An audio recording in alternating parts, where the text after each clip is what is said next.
Hello दोस्तों, स्वागत है आपका एवन नौकरी के यूट्यूब चैनल में। मेरा नाम है आकाश मित्तल और हम लेकर आए हैं sure short series CGPSC prelims के लिए। तो जो भी हमारे दोस्त सीजीपीएससी का प्रीलिम्स देना चाहते हैं उनके लिए बहुत ही इम्पोर्टेंट वीडियो हम शूट कर रहे हैं। India state of forest report, ये एक बहुत इम्पॉर्टेंट टॉपिक है और इस पे हमने अपना पहला वीडियो बनाया था इसके वॉल्यूम 1 पे। ठीक है, उसका डिस्क्रिप्शन में आपको लिंक मिल जाएगा पहले वीडियो का, वो ज़रूर देख लीजिएगा। और जैसा कि मैंने आपसे वादा किया था कि इसका वॉल्यूम 2 पहली बार आया है और उस पे हम ज़रूर एक वीडियो बनाएंगे, तो वही वीडियो मैं आपके बीच लेकर आया हूँ। अ, अगर आपने पिछला वीडियो देखा होगा तो ये चीज़ें हमने पहले भी कवर करी थी कि ये forest survey of India release करता है वीडियो, हर 2 साल में रिलीज़ करता है। ठीक है, तो इसीलिए मैं आपसे रिक्वेस्ट करूँगा कि अगर आपने पिछला वीडियो नहीं देखा है तो एक बार ज़रूर देख लें, उसका लिंक डिस्क्रिप्शन में आपको मिल जाएगा।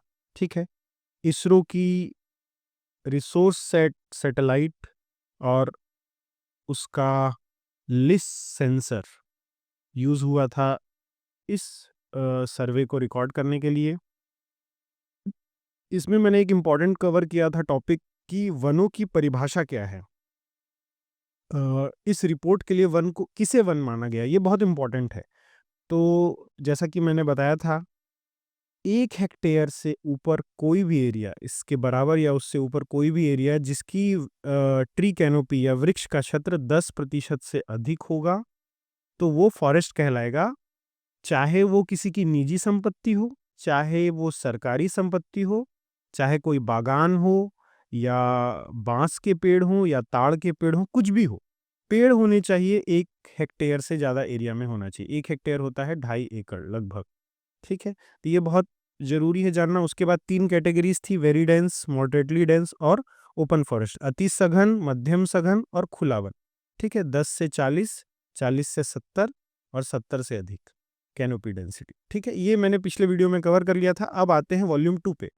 मैंने बताया था कि वॉल्यूम 2 क्या है, हर स्टेट का, भारत के जितने भी स्टेट हैं सबके ऊपर इंडिविजुअल एक चैप्टर बनाया हुआ है।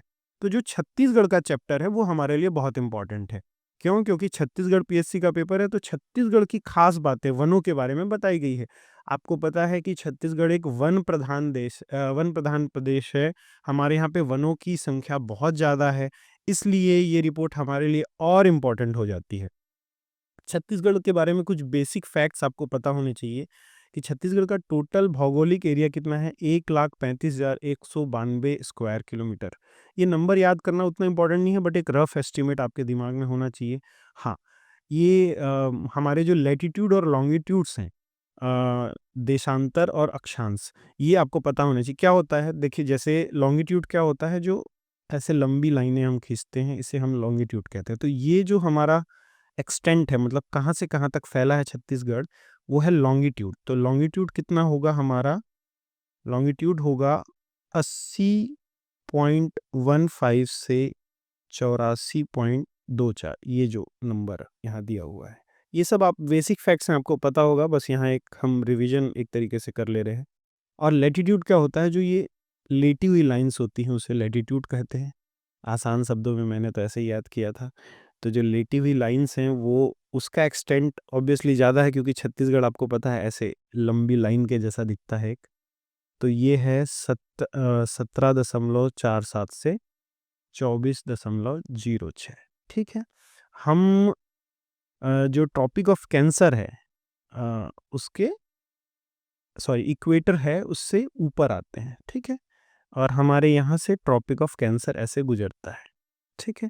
ये तो आपको पता ही होंगे, ये बेसिक फैक्ट्स हैं। और ये है इक्वेटर। ठीक है? अब हमारी जो जनसंख्या थी, अभी तक तो कोई सेंसस हुआ नहीं है, तो 2011 वाला ही सेंसस मान्य होगा। उसमें कितना था? 2.55 करोड़। ठीक है? या 25.55 मिलियन। ठीक है? इसमें शहरी आबादी कितनी है? 23.24, ग्रामीण आबादी है 76.76, और आदिवासी, ये बहुत इंपॉर्टेंट संख्या, आदिवासी हमारे यहाँ कितने हैं? 30.62।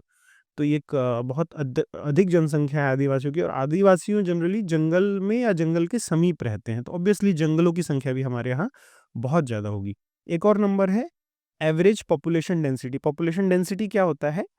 जैसे हमारी पॉपुलेशन डेंसिटी है 189 पर स्क्वायर किलोमीटर। इसका क्या मतलब होता है कि अगर हम 1 किलोमीटर बाई 1 किलोमीटर का एरिया ले लें, 1 किलोमीटर बाई 1 किलोमीटर का एरिया ले लें, तो इसमें ऑन एन एवरेज हमारे यहाँ 189 लोग रहते हैं। ये नंबर काफ़ी कम है। अगर आप केरला वगैरह का या दिल्ली वगैरह का देखें तो ये संख्या 1000 से ऊपर होगी, ठीक है? 1000, 800, 900 होगी। तो हमारे यहाँ पॉपुलेशन डेंसिटी कम है क्योंकि जंगल है या हमारे यहाँ एग्रीकल्चरल प्रधान अ, प्रदेश है। ये जो बेसिक फैक्ट्स होते हैं, कई बार इन्हीं से हम मुश्किल सवालों को सॉल्व कर सकते हैं, ठीक है? तो आपको हमेशा एग्ज़ैक्ट नंबर याद नहीं होना चाहिए, लेकिन ओवरऑल एक आइडिया होना चाहिए, ट्रेंड का पता होना चाहिए, और लॉजिक से आप कई सवालों को आसानी से सॉल्व कर सकते हैं, ठीक है? तो ये कुछ बेसिक फैक्ट्स हुए छत्तीसगढ़ के बारे में। एक ये नंबर भी आपको थोड़ा देखना होगा कि छत्तीसगढ़ का लैंड यूज़ पैटर्न क्या है? लैंड यूज़ पैटर्न क्या है कि मतलब छत्तीसगढ़ में जो टोटल लैंड है, टोटल जो ज़मीन है, वो किस-किस उपयोग में आ रही है। तो मान लेते हैं टोटल लैंड अगर हमारे यहाँ पे 100 एकड़ है, तो उसमें से लगभग 46 एकड़ वनों के अंतर्गत आता है, ठीक है? बाकी ये 7 एकड़ जो ज़मीन है, ये कल्टीवेशन के लिए यानी कि कृषि के लिए अवेलेबल नहीं है। तो इसमें क्या होगा, किसी के घर बने होंगे, कोई इंडस्ट्री लग रखी होगी, उद्योग लग रखा होगा, ठीक है? ऐसे, तो ये कल्टीवेशन के लिए अवेलेबल नहीं है। कुछ जो होते हैं परमानेंट चारागाह होते हैं, आपको पता होगा गाँव में अलग से खुले चारागाह होते हैं, ठीक है? ऐसे करके डिवाइड है, और जो अवेलेबल लैंड फॉर कृषि है या कि नेट एरिया सोन जिसे बोलते हैं, जिसमें कि खेती होती है, वो है लगभग 32.87%, ठीक है? ये प्रतिशत में मैं आपको नंबर बता रहा हूँ, ये एब्सोल्यूट नंबर आपको जानना ज़रूरी नहीं है, ठीक है? अब हम देखते हैं वनों की स्थिति छत्तीसगढ़ में। ये अभी तक जो मैंने बताया ये छत्तीसगढ़ के बेसिक फैक्ट्स थे। वनों की क्या स्थिति है छत्तीसगढ़ में वो देखते हैं, ठीक है?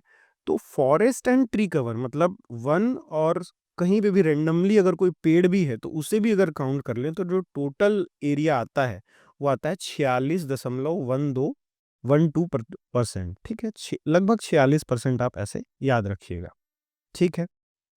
अब जो forest and tree cover of Chhattisgarh है, उसमें 683 स्क्वायर किलोमीटर की वृद्धि दर्ज हुई है पिछले रिपोर्ट के मुकाबले। पिछले रिपोर्ट आई थी 2021 में, और अभी ये जो रिपोर्ट है वो 2023 की है। तो इसमें जो वृद्धि दर्ज हुई है वो है 683 किलोमीटर की। अब आप मुझे ये बताइए कमेंट्स में कि 683 किलोमीटर की जो ये वृद्धि है, ये भारत में कौन से नंबर पे आती है?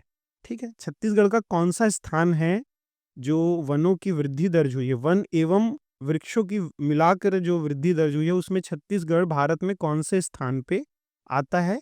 ये आप हमें कमेंट्स पे बताएँगे। अगर आपने पिछला वीडियो देखा है, तो बहुत आसानी से इस सवाल का आंसर आप दे सकते हैं। ठीक है, अब इसमें हम अलग-अलग कर देते हैं कि वनों में कितनी वृद्धि हुई और वृक्षों में कितनी वृद्धि हुई।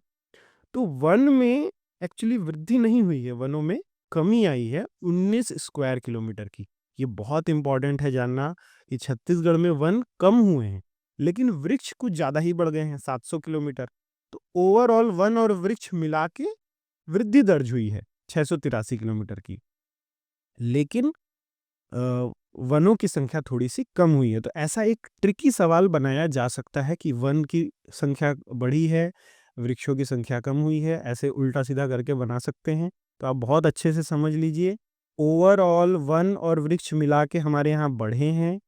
अ, वन की संख्या कम हुई है और वृक्ष की संख्या बढ़ी है। ठीक है? क्योंकि हमारे यहाँ में माइनिंग वगैरह होती है तो वन कटते हैं। जैसे अपने वो अ, अभी हमारे सरगुजा डिस्ट्रिक्ट में आपने सुना होगा कि बहुत बड़ा आंदोलन चला था हसदो वाले एरिया के कारण, क्योंकि वहाँ पे कोल माइनिंग हो रही है। तो उसके लिए हज़ारों एकड़ वन को काटा गया था। तो इस तरीके से जो माइनिंग प्रोजेक्ट्स होते हैं उसके लिए वनों को काटा जाता है, और ओवरऑल अलग से जो वृक्ष उगाए जाते हैं तो ओवरऑल संख्या बढ़ी होगी लेकिन वन की संख्या घटी है। ठीक है? अब इसमें जो हमारे यहाँ टोटल वन है उसमें अलग-अलग वनों का प्रतिशत कितना है, ये हम समझ लेते हैं, ठीक है? तो अगर टोटल एरिया 100 है तो उसमें 41% एरिया जो है वो फॉरेस्ट के अंडर आता है।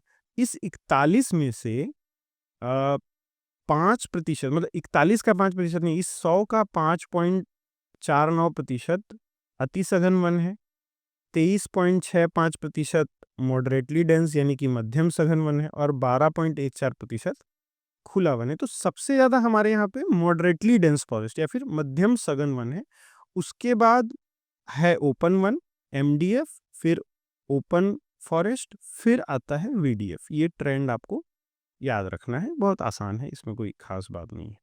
अब जिलेवार हमें जानना बहुत जरूरी है। ये सवाल बन सकता है कि जिलेवार क्षेत्रफल कहाँ पे वनों का सबसे ज्यादा है। तो जो टॉप 3 हैं, सबसे पहला है बीजापुर।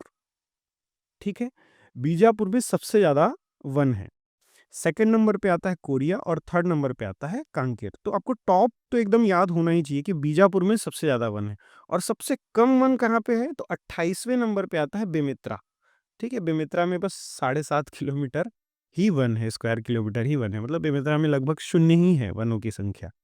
तो सबसे टॉप पे आता है बीजापुर और सबसे बॉटम पे आता है बेमित्रा। ये है क्षेत्रफल के अनुसार कि एरिया किसका ज्यादा है। अगर अपन परसेंटेज के टर्म्स में देखें तो अच्छी बात यह है कि उसमें भी ये नंबर नहीं बदला है, वही बीजापुर ही है और बेमित्रा ही है।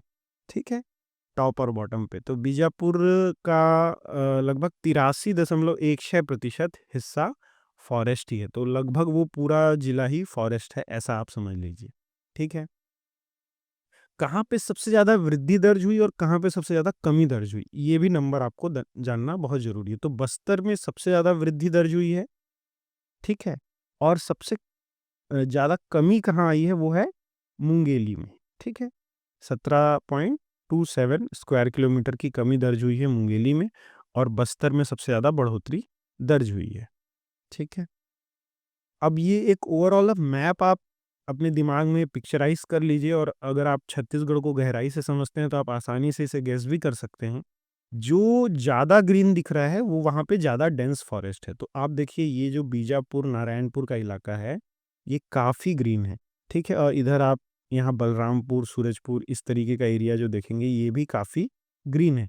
तो जो छत्तीसगढ़ का नॉर्दर्न यानी कि उत्तरी और दक्षिणी भाग जो है, ठीक है, सदर्न, ये हिस्सा जो है ग्रीन है और बीच का जो हिस्सा है वो प्लेन है। ऑब्वियस सी बात है क्योंकि यहाँ पे ही ज्यादा उद्योग हैं, ज्यादा शहर हैं, तो ये यहाँ फॉरेस्ट कम मिलेंगे। ठीक है, और ये प्लेन इलाका भी है और ये हमारा जो सरगुजा है वो थोड़ा सा पठार पहाड़ी इलाका है।